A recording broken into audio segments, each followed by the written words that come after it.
Hello there.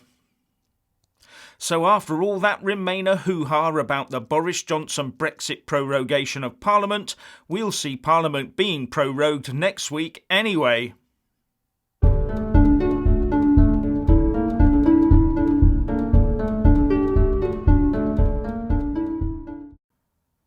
After all the furore over Boris Johnson and his 5-week prorogation of Parliament, what have those Remainer MPs actually achieved with the extra few days they had in Parliament? As far as I can see, diddly squat. And now the government is planning to prorogue Parliament next Tuesday the 8th of October anyway, to prepare for a Queen's speech on Monday the 14th.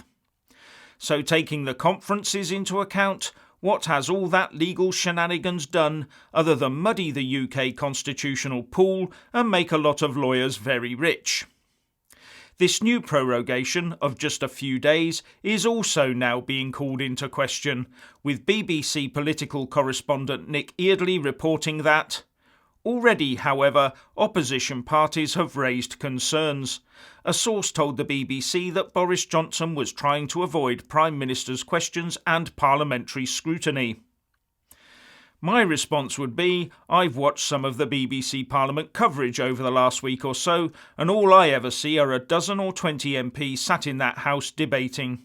The only time they turned up was PMQs. So the anti-prorogation legal action and everything that surrounded it was pure Remainer theatre, nothing more. Just an attempt to have a public go at a pro-Brexit Prime Minister and government. And those pro-EU Remain MPs did not table a motion of no confidence in the government, despite meetings and negotiations and discussions on how to proceed with it. That means the House has confidence in Boris and his government, because they do not have more confidence in any other MP to replace him. Now, you might have missed this story because I doubt the UK mainstream media will want to push it.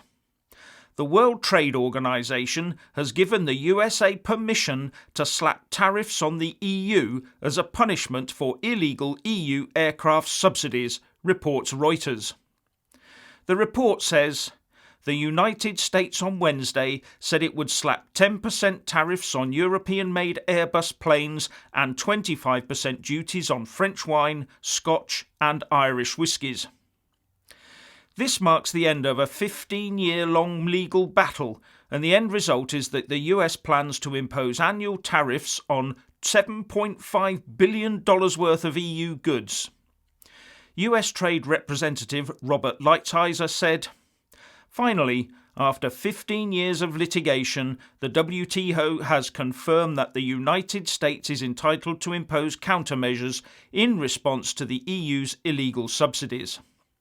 We expect to enter into negotiations with the European Union aimed at resolving this issue in a way that will benefit American workers. But that's not the end of the story. It seems that the US is holding back on the scale of the tariffs the WTO ruling actually allows them to impose.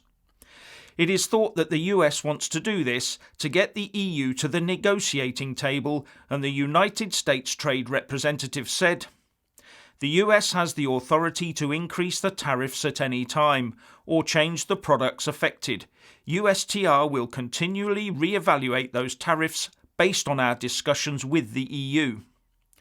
But as Reuters points out, the tariffs would heavily target the 4 Airbus consortium countries, including Spanish olives, British sweaters and woolens, and German tools and coffee, as well as British whiskey and French wine.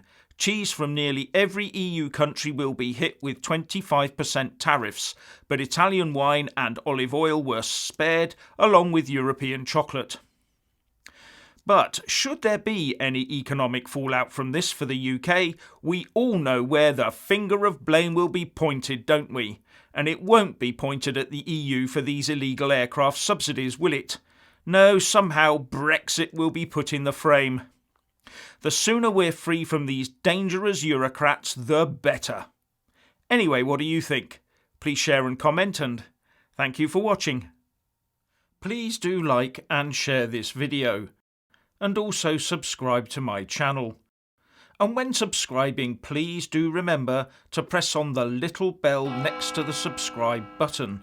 That way you'll get an alert every single time I put up a new video. And thank you very much for watching.